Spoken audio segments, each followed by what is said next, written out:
Standing at the edge of the 30-foot tower, I grabbed the thick nylon rope. One end of the rope was attached to the tower and the other end anchored on the ground to a pole 100 feet away. I was halfway through the sealed obstacle course and I was on a record pace, swinging my legs over the top of the line and holding on for dear life. I began to inch my way off the platform. My body hung underneath the rope, and with a caterpillar like motion, I slowly made my way, foot by foot, to the other end. As I reached the end, I released my grip on the line, dropped into the soft sand, and ran to the next obstacle. The other students in my class were yelling encouragement, but I could hear the SEAL instructor calling out the minutes. I had lost a lot of time on the slide for life.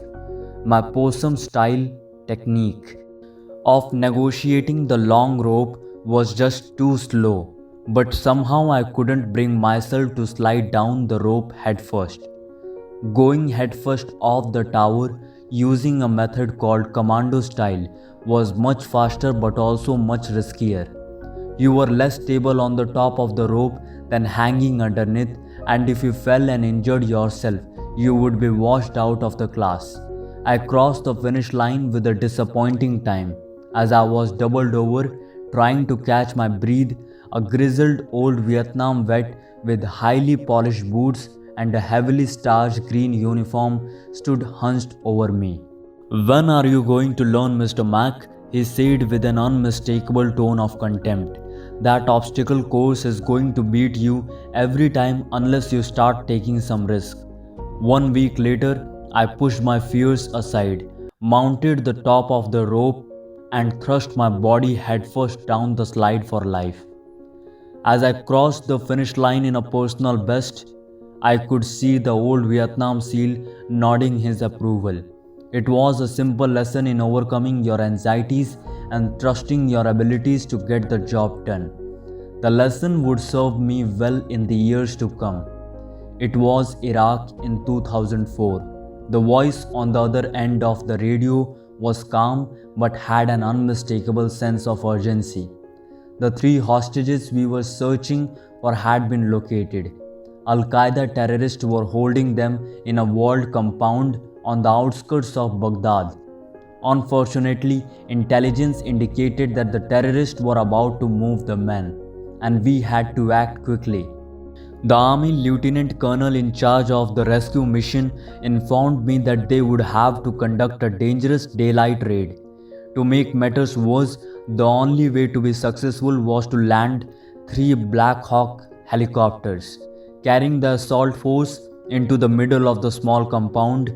We talked through other tactical options, but it was clear the colonel was right. It was always preferable to conduct a rescue mission at night when the element of surprise was on your side.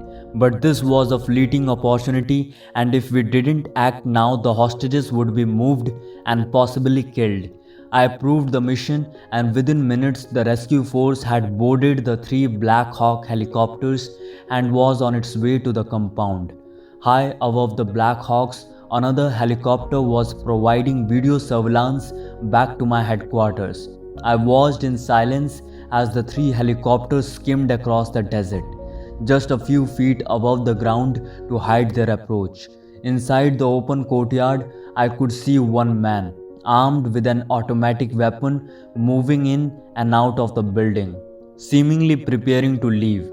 The helos were 5 minutes out, and all I could do from my headquarters was listen to the internal communications as the rescue force made final preparations. This was not the first hostage rescue I had overseen, nor would it be the last, but it was clearly the most daring in light of the need to gain surprise by landing inside the compound. While the pilots from the Army Aviation Unit were the best in the world, this was still a high-risk mission. 3 helicopters with blades extending beyond 60 feet were going to land in a space with only inches to spare. Adding to the level of difficulty was an 8-foot high brick wall that surrounded the compound. forcing the pilots to dramatically alter their approach angle. It was going to be a hard landing, and over the radio, I could hear the rescue force preparing for impact. From the overhead surveillance, I could see the helicopter's final approach. The first aircraft flew flat and level, and then as it crossed over the wall, the helo flared upward, settling into the tiny courtyard. Immediately, the rescue force excited the Black Hawk and began surging into the building. The second helo, right on the tail of the first, landed within a few feet of his companion. Dirt from the downwash of the helicopters caused a cloud of dust to encircle the landing area. As the third helo approached the compound, a giant plume of dust temporarily blinded the pilot. The front of the third helo inched over the wall, but the rear wheel clipped the 8-foot-high barricade, throwing bricks everywhere. With no room to spare, the pilots forced the helo to the ground with a thud, but everyone inside was unharmed. Minutes later, I received word that all the hostages were safe. Within 30 minutes, the rescue force and the freed men were on their way back to safety. The gamble had paid off. Over the course of the next decade, I would come to realize that assuming risk was typical of our special operations forces. They always pushed the limits of themselves and their machines in order to be successful. In many ways, this is what set them apart from everyone else. However, contrary to what outsiders saw, the risk was usually calculated, thoughtful, and well planned.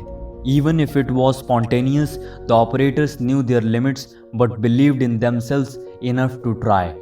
Throughout my career, I always had great respect for the British Special Air Service, the famed SAS. The SAS motto was, "Who dares wins." The motto was so widely admired that even moments before the Bin Laden raid, my command Sergeant Major Chris Ferris quoted it to the SEALs preparing for the mission.